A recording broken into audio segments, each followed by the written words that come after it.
Reasoning ability के इस session में हम डिस्कस करेंगे ब्लड रिलेशन के बारे में। ब्लड रिलेशन बहुत ही इंपॉर्टेंट और इंटरेस्टिंग टॉपिक है, जहाँ पर हम दो पर्सन्स के बीच में रिलेशन फाइंड आउट करेंगे। हमें इंफॉर्मेशन दी होगी क्वेश्चन में और हम उनका रिलेशन बताएंगे दो पर्सन के बीच का कि क्या है। ठीक है, सबसे पहले हम जान लेते हैं कि जो रिलेशंस हैं वो कौन कौन से होते हैं। ठीक है, यहाँ कुछ रिलेशंस दिए हुए हैं हमें, जैसे कि फादर्स और mothers father. Fathers of mother fathers होते हैं ग्रैंडफादर। फादर के फादर या मदर के फादर जो होते हैं वो ग्रैंडफादर होते हैं। ठीक है, फादर्स और मदर्स मदर। फादर की मदर और मदर की मदर जो होती है वो ग्रैंड मदर होती है। ठीक है, फादर और मदर ब्रदर। फादर के ब्रदर और मदर के ब्रदर जो होते हैं वो अंकल होते हैं। फादर और मदर सिस्टर। फादर की सिस्टर और मदर की सिस्टर आंट होती हैं। ठीक है, अंकल और आंट चाइल्ड।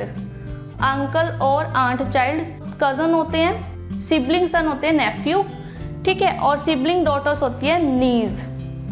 सन और daughter child grand child. Mother side relation को हम मैटरनल रिलेशन कहते हैं। फादर साइड रिलेशन को हम पैटर्नल रिलेशन कहते हैं। चाइल्ड ऑफ सेम पेरेंट इसको हम सिबलिंग्स कहते हैं। और वंस हस्बैंड या वाइफ इसे हम स्पाउस कहते हैं। ठीक है, तो अगर हम देखें यहाँ पर कि जो फादर के फादर है वो हमारे ग्रैंडफादर, मदर के फादर भी ग्रैंडफादर, फादर और मदर की मदर ग्रैंड मदर, फादर और मदर के ब्रदर अंकल। ठीक है, जैसे चाचा मामा। ठीक है, इस तरह से। और फादर और मदर की सिस्टर आंट बुआ या मासी। ठीक है, अंकल्स और आंट चाइल्ड। बुआ या मासी के जो बच्चे होते हैं या चाचा या मामा के जो बच्चे होते हैं उनको हम कजन बोलते हैं। सिबलिंग सन। सिबलिंग सन अगर आपके बहन या भाई का कोई बेटा है उसे हम नेफ्यू बोलते हैं। और सिबलिंग डॉटर अगर आपकी बहन या भाई की कोई डॉटर है, कोई बेटी है, उसको हम नीज बोलते हैं। नेफ्यू यानी कि भतीजा या भांजा, नीज यानी कि भांजी या भतीजी। सन्स और डॉटर्स चाइल्ड अगर आपके बेटे या बेटी के जो बच्चे हैं उसे हम ग्रैंड चाइल्ड बोलते हैं। ठीक है, मदर साइड रिलेशन जो आपकी मदर के साइड के जो रिलेशन है उन्हें हम मैटरनल रिलेशन कहते हैं। और जो फादर के साइड के रिलेशन है उन्हें हम पैटर्नल रिलेशन कहते हैं। ठीक है, child of same parent clear है, सिबलिंग्स। सेम पेरेंट के जो चाइल्ड है वो सिबलिंग्स, जैसे आपके रियल ब्रदर सिस्टर्स। ठीक है, तो आप लोग जो हो वो सिबलिंग्स हो। तो वंस हस्बैंड और वाइफ, हस्बैंड और वाइफ के रिलेशन को बोलते हैं स्पाउस। ठीक है, तो ये कुछ इंपॉर्टेंट रिलेशंस है जिन्हें हम ध्यान में रखेंगे। और इससे नेक्स्ट टर्म्स हम पढ़ लेते हैं, जो इससे नेक्स्ट रिलेशन है वो भी हम देखते हैं। नेक्स्ट रिलेशंस है यहाँ पर इन लॉज रिलेशंस। ठीक है, जो कि हमारे बॉन्ड से हमें नहीं मिलते, लेकिन जब हमारी मैरिज हो जाती है तो हमारे कुछ रिलेशंस जुड़ते हैं। तो हम उन रिलेशंस को भी एक बार देख लेते हैं। हस्बैंड और वाइफ फादर। हस्बैंड फादर और वाइफ फादर होता है फादर इन लॉ। ठीक है, हस्बैंड और wife mother mother in law. Husband और wife brother brother in law. ठीक है, हस्बैंड और wife sister sister in law. Brother's wife sister in law. Sister husband brother in law. Daughter husband होगा son in law. और son's wife daughter in law. ठीक है, ये सारे relation वो हैं जो इन लॉ हैं हमारे पास, लॉ में है हमारे पास, लेकिन ये जन्म से नहीं जुड़े हमारे साथ। ठीक है, तो इन रिलेशन को अच्छे से ध्यान रखें। रिलेशन को समझने के बाद अब हम समझते हैं कि जो ब्लड रिलेशन से रिलेटेड क्वेश्चन है उन्हें हम किस तरह से कर सकते हैं। ब्लड रिलेशन के क्वेश्चन को करने का आसान तरीका है कि उसके लिए हम एक फैमिली ट्री मेंटेन करें। फैमिली ट्री बनाने के लिए हमारे पास कुछ इंपॉर्टेंट पॉइंट्स हम वो समझ लेते हैं। फैमिली ट्री है यहाँ पर।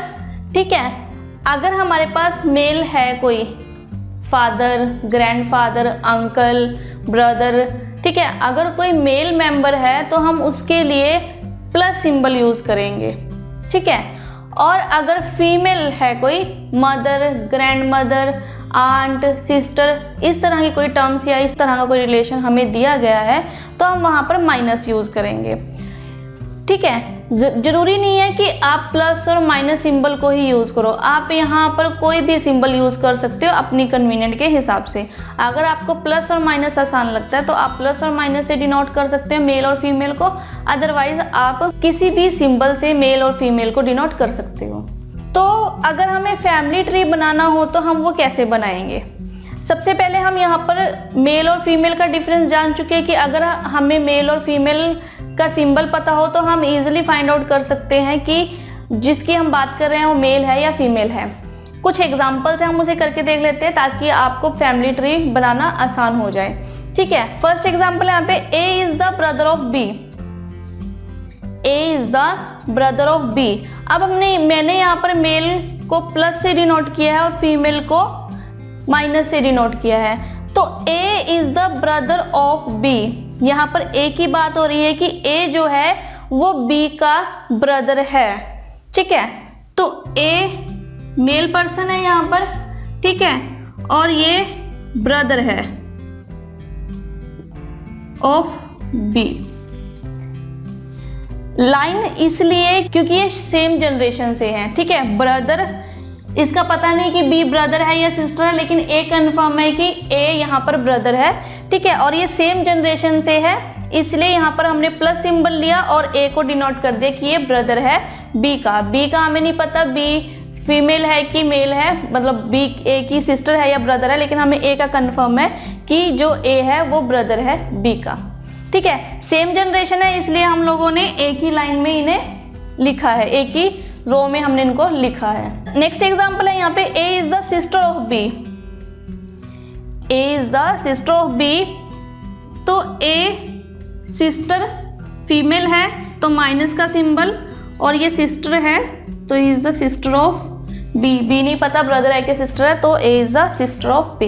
ये भी सेम जनरेशन से है तो हमने एक लाइन से डिनोट किया। A is the wife of B. A is the wife of B. ठीक है, अब ये स्पाउस है, हस्बैंड और वाइफ है, तो हम इनके दोनों साइड पे एरो लगाएंगे क्योंकि हस्बैंड और वाइफ को हम इस तरह से डिनोट कर सकते हैं। आप किसी भी तरह से कर सकते हो, सपोज की डबल लाइनें लगा ली अगर आपने। ठीक है, A is the wife of B. A हमें पता है कि वाइफ है ऑफ बी। अब यहाँ पर हमें कंफर्म है कि बी जो है वो हस्बैंड ही होगा। ठीक है, तो B is the husband of A, हम ये भी कह सकते हैं। तो जो ए है वो वाइफ है तो फीमेल मेंबर है, और बी हस्बैंड है तो ये मेल मेंबर है।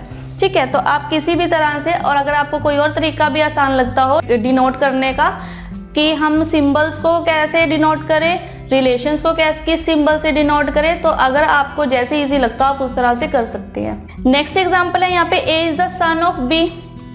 तो अगर हम इसका फैमिली ट्री बनाएं तो ए इज द सन है, मेल पर्सन है, सन ऑफ बी। बी नहीं हमें पता फादर है या मदर है, तो A is the son of B. Arrow इसलिए इस तरह से बनाया है क्योंकि यहाँ पर अब जनरेशन गैप है, तो A is the son of B, इसलिए इस तरह से हमने इसे मेंशन किया है जनरेशन गैप दिखाकर। यहाँ पर 1 जनरेशन गैप है। ठीक है, नेक्स्ट एग्जांपल है यहाँ पर, A is the mother of B. A is the mother of B, तो ए मदर है, ठीक है, ऑफ, ये मदर है बी की, तो सेम फिर से जनरेशन गैप है, तो A is the mother of B. ठीक है, नेक्स्ट है यहाँ पे, A is the grandfather of B. A is the grandfather of B, तो अब यहाँ पर जो जनरेशन गैप रहेगा वो 2 रहेगा। ठीक है, बी और ए। एक ग्रैंडफादर है, ठीक है, तो यहाँ पर हमने जनरेशन गैप 2 लिया है क्योंकि 2 का जनरेशन गैप है। यहाँ पर बी जो है वो ग्रैंड चाइल्ड है, चाहे वो डॉटर है या सन है ये पता नहीं है, लेकिन ए जो है वो ग्रैंडफादर है, तो यहाँ पर 2 जनरेशन का गैप है यहाँ पर, इसलिए हमने यहाँ पे 2 एरो का यूज किया है ताकि जनरेशन गैप हम लोगों को पता लग सके। ठीक है, तो क्लियर है आप लोगों को। तो अगर आपको रिलेशन ट्री बनाना हो, फैमिली ट्री बनाना हो, तो आप इस मेथड्स को या इन रूल को याद रखिए। ठीक है, कोई हार्ड एंड फास्ट रूल नहीं है कि आपको यही करना है, आप अपनी कन्वीनियंट के अकॉर्डिंग चेंज भी कर सकते हैं जैसा आपको आसान लगे। बस इतना ध्यान रखना है आपने कि अगर जो भी आप फैमिली ट्री का मेथड यूज कर रहे हो उससे ये क्लैरिफाई हो सके कि जो रॉन्ग रिलेशन है या जो रॉन्ग आंसर हमें दिया गया हम उसे एलिमिनेट कर सकें। ठीक है, तो ध्यान रखिए कि मेल को और फीमेल को किसी भी सिंबल से आप डिनोट कर सकते हैं, लेकिन आप ध्यान रखें कौन सा सिंबल आप मेल के लिए यूज कर रहे हो, कौन सा फीमेल के लिए यूज कर रहे हैं। ठीक है, कुछ एग्जाम्पल से हम लोगों ने बताया। ब्रदर और सिस्टर की बात होती है तो वो सेम जनरेशन से है। ठीक है, हस्बैंड और वाइफ भी सेम जनरेशन से है, तो इसलिए हम लोग डबल एरो इसलिए यूज किया क्योंकि वो हस्बैंड और वाइफ है, ताकि हमें क्लियर हो सके ये हस्बैंड वाइफ का रिलेशन है। ठीक है, जिस साइड मैंने एरो लगाया है उस साइड उस पर्सन का हमें रिलेशन पता है कि यहाँ पर अगर ए की बात हो रही है तो ए की साइड पे एरो लगा है, अगर बी की बात होगी तो बी की साइड पे एरो लगेगा। ठीक है, जनरेशन गैप हम लोगों को पता लगा कि 1, 2 या 3 जनरेशन गैप हो सकते हैं। ठीक है, तो ध्यान रखिए कि जब भी आप ब्लड रिलेशन से रिलेटेड क्वेश्चन करेंगे, एक तो आपको जेंडर का ध्यान रखना है, मेल है या फीमेल है, दूसरा आपको जनरेशन गैप का ध्यान रखना है कि सेम जनरेशन की बात हो रही है या जनरेशन गैप की बात हो रही है। ठीक है, तो आप इन 2 पॉइंट्स को ध्यान में रखते हुए जो ब्लड रिलेशन से रिलेटेड क्वेश्चन है वो करेंगे। तो आइए इससे रिलेटेड कुछ एग्जांपल्स करके देखते हैं।